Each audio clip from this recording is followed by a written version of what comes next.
NATO Secretary General said their intelligence shows that Russian troops are not withdrawing but repositioning, and warned that the world can expect additional Russian offensives. And NATO Secretary General Jens Stoltenberg joins us right now. Sir, I'd like to start by asking you what the alliance can do as a whole to stabilize Europe and ultimately the alliance itself. And are humanitarian zones even a possibility in the future? I know you're staying on an extra year to work on this.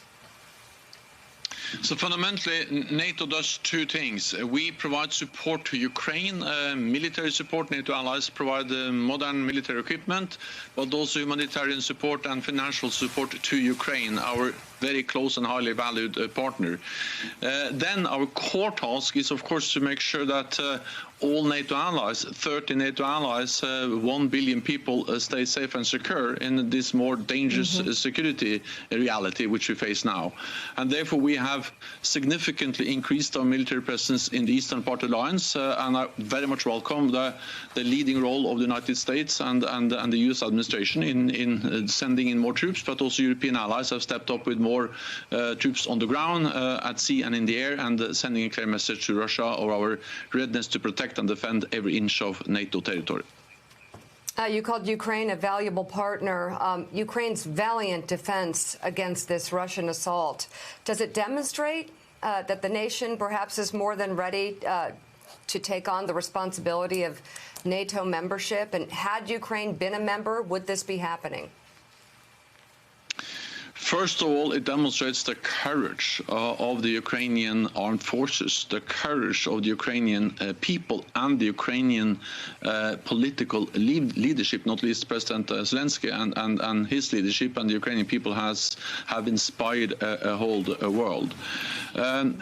NATO has made it clear that NATO's door is open, but of course when it comes to Ukraine now, the main focus is to provide them support, is to help them, as we have done for many years. We have helped to train, NATO allies have helped to train tens of thousands of Ukrainian troops, which are now on the front line fighting the invading Russian forces. And the Ukrainian armed forces are better trained, better equipped, better led, and much bigger now than ever before.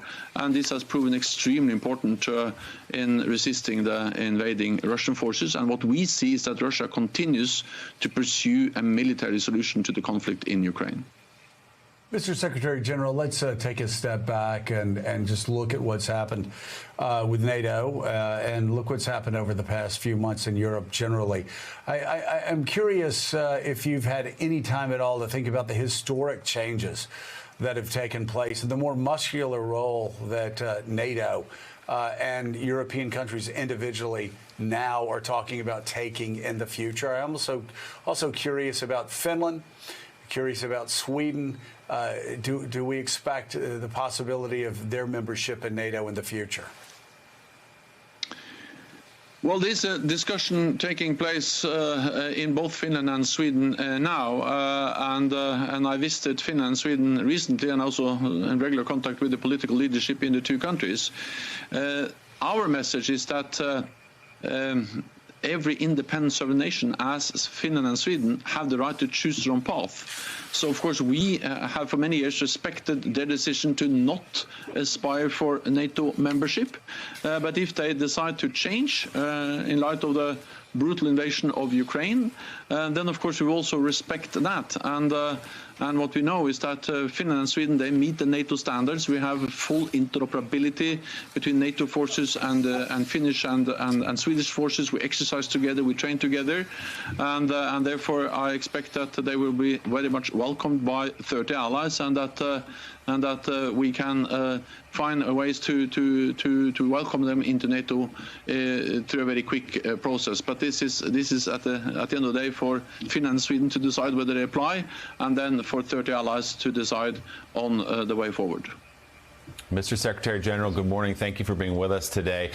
There are clear red lines that you have drawn, President Biden have drawn. For example, there'll be no-fly zone established over Ukraine because that would lead to Russian planes and NATO planes getting into fights and perhaps being shot down and escalating this crisis. You've said that's a non-starter. But are there lines that Russia could cross within the boundaries of Ukraine that would draw in NATO troops? Would it be the use of chemical weapons or a tactical nuclear weapon, something like that, that would change your thinking about whether or not NATO troops should be introduced inside Ukraine?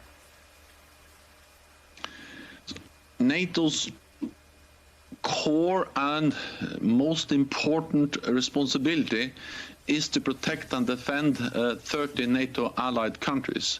And we do that by sending a very clear message to Moscow that if they attack any NATO allied countries in the same way as they have attacked Ukraine, we will be there, all allies, to protect the ally which is attacked. So it's one for all and all for one. That's the core principle of NATO. An attack on one ally will trigger a response from the whole alliance. That's our core responsibility, and we have reinforced our presence to ensure prevent any misunderstanding about our commitment to do that, to prevent an attack. When it comes to Ukraine, we support them. Any use of chemical weapons will totally change the nature of that conflict. It will be a blatant violation of international law. It will have widespread consequences. And of course, that's also the reason why it is so important to end this war as soon as possible, because it is a dangerous war, and we have to make sure that it don't spiral out of control and escalate, not escalate beyond Ukraine's border into any NATO country. Mr. Secretary General, good morning. I wanted to get you on two things. First, just your observations on the peace talks that have taken place. Mixed signals, Ukrainians suggesting there could be some steps in the right direction, others far more skeptical, saying that the Russians, frankly, can't be believed. And on that, related, just a few minutes ago, the Kremlin's announced it is drafting over 130,000 new conscripts into the army. They say they won't go to Ukraine, but can that be trusted? What we have seen so many times throughout this conflict, and also in the preparations for the conflict, is that Russia has lied again and again about their intentions, about their plans, and also how they conduct their war inside Ukraine. We have seen that conscripts have been deployed to Ukraine earlier in this conflict, and of course it can happen again. We welcome all efforts to try to find a political solution, and of course I welcome the talks that has taken place in Turkey, and I would like to thank Turkey for facilitating those talks. But what we see is that Russia continues its military operations. It continues to pursue a way to try to find a military solution to this conflict. And we don't actually see any withdrawal of Russian forces. What we see is that they are pre-positioning them, and that they are planning for a more broad offensive in the Donbas region. So we have to judge them on their actions, not on their words. We need to continue to support Ukraine, to put maximum pressure on Russia by economic sanctions, and then by that push as much as we can to have an end to this senseless war.